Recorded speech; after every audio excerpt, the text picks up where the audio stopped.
ఇదే బయట ఇంట్లో ఎక్కడో ఇస్తే ఆ పని మనం చేయలేం కదత్తయ్య. మనమే తగ్గిపోల్సుంటుంది కదా. మీ ముగ్గురు చెప్పేదంతా కరెక్టే, కానీ వర్షిణి ఆ అబ్బాయిని ప్రేమిస్తున్నానంటోంది. అదొక్కటే కాదు, ప్రభుని వద్దు అని చెప్పడానికి మన దగ్గర చాలా స్ట్రాంగ్ రీజన్ అయితే కావాలి. అత్తయ్య, చెప్పాలి అంటే 1000 కారణాలుంటాయి. మీరు ఈ విషయంలో మాత్రం వేరేలా నిర్ణయం అయితే తీసుకోకండి.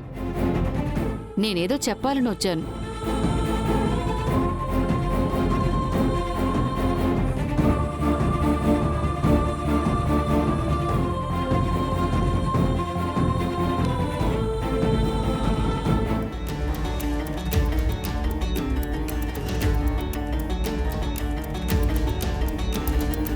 జాన్సమ్మా, కూర్చో. ఏంటి జాన్సమ్మా, అందరూ మిమ్మల్ని కన్ఫ్యూజ్ చేస్తున్నారా? నువ్వే చెప్పు బంగారి. శేషుకి వర్షిణితో పెళ్లి జరిపిద్దామా వద్దా? జాన్సమ్మా, నా మనసులో ఉన్నది చెప్పాలి అంటే శేషుకి వర్షిణితో పెళ్లి చేయాలి. కానీ మనం అలాంటి నిర్ణయం తీసుకునే పరిస్థితిలో లేవు. ఎందుకంటే వర్షిణి ప్రభుని లవ్ చేస్తున్నా అని చెప్తుంది.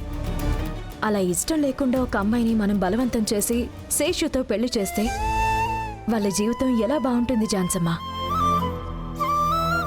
వాళ్ళిద్దరూ కలిసి అస్సలు సంతోషంగా ఉండలేరు.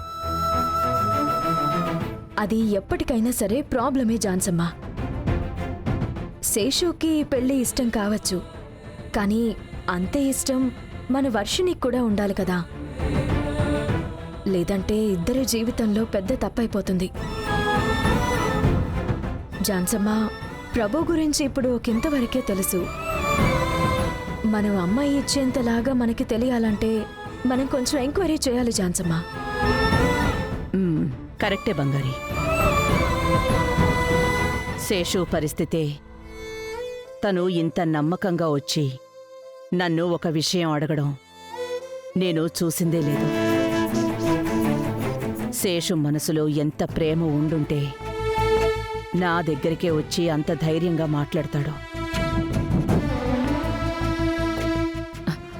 శేషు అడిగిన వెంటనే నాకు కూడా వర్షిణితో పెళ్లి జరిపిద్దాం అనిపించింది. కానీ ఇలా అయ్యిందేంటి బంగారి? నాకే చాలా కష్టంగా ఉంది.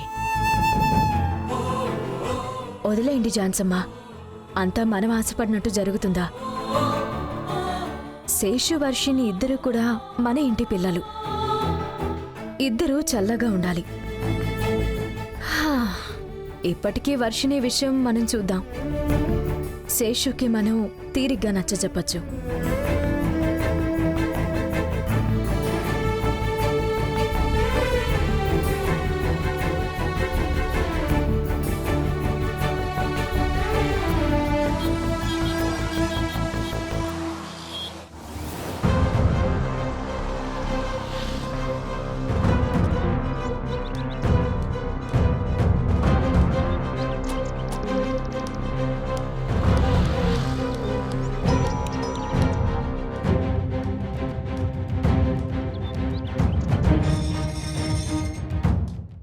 రండమ్మా. నమస్కారం. రండి. రామ్మా బంగారి, లోపలికి వెళ్దాం.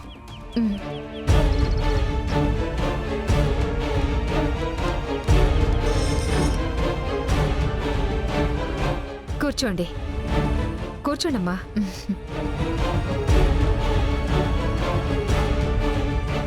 నా పేరు మీకెలా? నాకు నువ్వు, ఝాన్సీ అమ్మ క్లియర్గా తెలుసు. ప్రభు మీ గురించి, అక్కడ జరిగిన అన్ని విషయాల గురించి నాతో చెప్తూనే ఉన్నాడు. ఏం తీసుకుంటారమ్మా? అవన్నీ ఏమవుతండి. ఏంటమ్మా, నా గురించి, నా కొడుకు గురించి చుట్టుపక్కల అడిగి తెలుసుకుందామని వచ్చారా?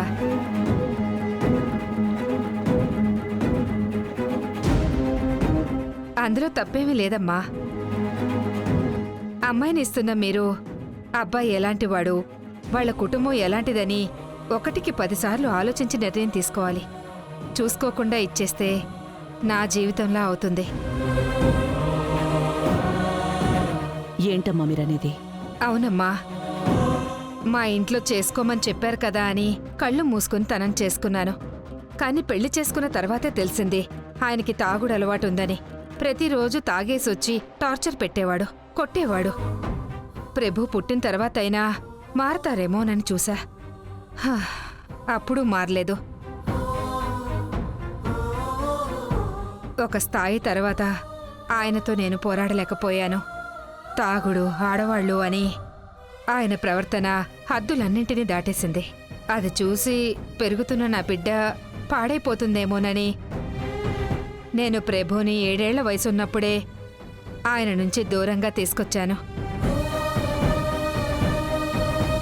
ఆ తర్వాత ఆయనకి నాకు ఎలాంటి సంబంధం లేదు. డిగ్రీ మాత్రమే నేను చదివాను. ఆ తర్వాత కష్టపడి BA మాస్టర్ డిగ్రీ చదివి ఎంఫిల్ చేసి ఇవాళ టీచర్గా పనిచేస్తున్నాను.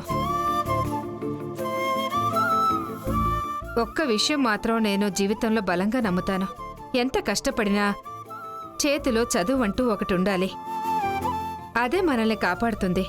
అది లేదంటే కష్టపడ్డం తెలియాలి.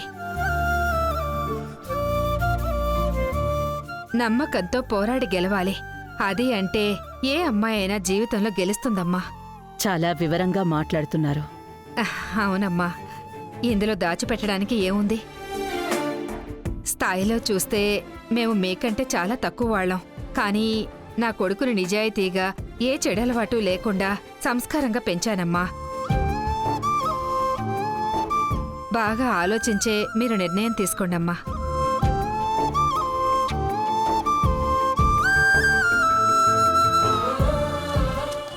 అయ్యా, చెప్పండి. ఈ అబ్బాయిది ఈ ఏరియాయే కదా? ఇతన్ని మీరు ఎప్పుడైనా చూసారా? తన గురించి మీరేమైనా చెప్పగలరా? ఈ బాబా చాలా మంచివాడు బాబు. ఇంట్లో ఉంటుంది తెలీదు, ఆఫీస్కి వెళ్ళేది తెలీదు. చాలా మంచి అబ్బాయి. అలాగే అయ్యా, థ్యాంక్స్. ఈ అబ్బాయా? ఇంతవరకు ఈ ఏరియాలో కన్నెత్తి చూసిందే లేదు. మంచివాడు బాబు. థ్యాంక్స్ అక్క. సరే బాబు. ఈ వీధిలో ఏ గొడవైనా సరే ముందొచ్చి తనే నిలబడతాడు. నా కూతురు పెళ్లి ఎలా చేస్తానో అనుకున్నాను, తనే సాయం చేశాడు పాపం. ఈ అబ్బాయి గురించి తప్పుగా చెప్పడానికి ఏం లేదు బాబు. మందు, సిగరెట్ అని ఏ అలవాటు లేదు. ఈ కాలంలో ఇలాంటి అబ్బాయి ఉండటం అరుదు. సంబంధం మాట్లాడుకునేలా ఉంటే వదులుకోకండి. 2 ఏళ్లకు ముందు ప్రభుకి మా అమ్మాయినిస్తాను అన్నాను. కానీ ప్రభు నేను చదువుకోవాలి అని చెప్పాడు. ఇప్పుడే చదువు పూర్తి చేసుకుని ఆఫీస్కి వెళ్తున్నాడు. ప్యూర్ గోల్డ్ సార్ తను. బ్రహ్మాండంగా అమ్మాయినివ్వచ్చు, మహారాణిలాగా చూసుకుంటాడు.